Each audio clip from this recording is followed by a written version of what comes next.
भारतीय नौसेना की ताकत अब और ज्यादा बढ़ गई है। दरअसल आज नौसेना के बेड़े में देश का पहला स्वदेशी डाइविंग सपोर्ट वेसल आईएनएस निस्तार शामिल हो गया है।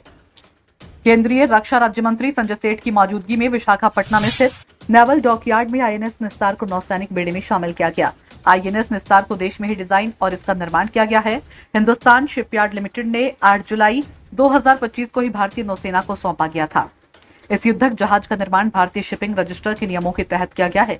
केंद्रीय रक्षा राज्य मंत्री संजय सेठ ने कहा कि भारतीय नौसेना का इतिहास गौरवशाली है और आईएनएस निस्तार भारत की ताकत को और बढ़ाएगा। उन्होंने कहा कि भारत आज सैन्य मामले में आत्मनिर्भरता की तरफ बढ़ रहा है और अब आयातक से निर्यातक बन रहा है। भारत ने 23,622 करोड़ रुपए हथियार निर्यात किए हैं और अब लक्ष्य 50,000 करोड़ रुपए के हथियार निर्यात करने का है। इस अवसर पर नौसेना प्रमुख एडमिरल दिनेश त्रिपाठी ने कहा कि नए आईएनएस निस्तार से नौसेना की डाइविंग क्षमता और गहरे पानी में भी काम करने की क्षमता बेहतर होगी। उन्होंने कहा कि पुराने जहाज कभी नहीं मरते, वे सिर्फ नए रूप में हमारे पास वापस आती हैं।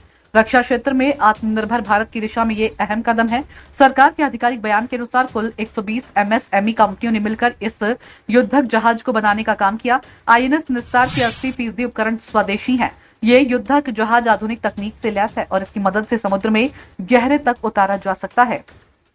इस ड्राइविंग सपोर्ट वेसल की मदद राहत और बचाव कार्य चलाने, मरम्मत के काम आदि में काफी मदद मिलेगी। दुनिया के चुनिंदा देशों के पास ही अभी आईएनएस निस्तार जैसी ताकत है। निस्तार नाम संस्कृत भाषा से लिया गया है, जिसका मतलब होता है आजादी या बचाव। आईएनएस निस्तार की खासियत की बात करें तो ये 118 मीटर लंबा और 10,000 टन वजनी जहाज है, जो समुद्र में गहराई तक जाने में मदद करने वाले उपकरणों से लैस है। इसकी मदद से 300 मीटर तक समुद्र की गहराई में जाया जा सकता है। ये जहाज डीएसआरवी के लिए मदरशिप का काम करता है। अगर किसी पनडुब्बी में कोई आपात स्थिति आती है तो मरम्मत करने या बचाव करने के लिए जवानों को 1000 मीटर की गहराई तक उतारा जा सकता है। भारतीय नौसेना को पहली बार साल 1969 में सोवियत संघ से पहला डाइविंग सपोर्ट वेसल मिला था।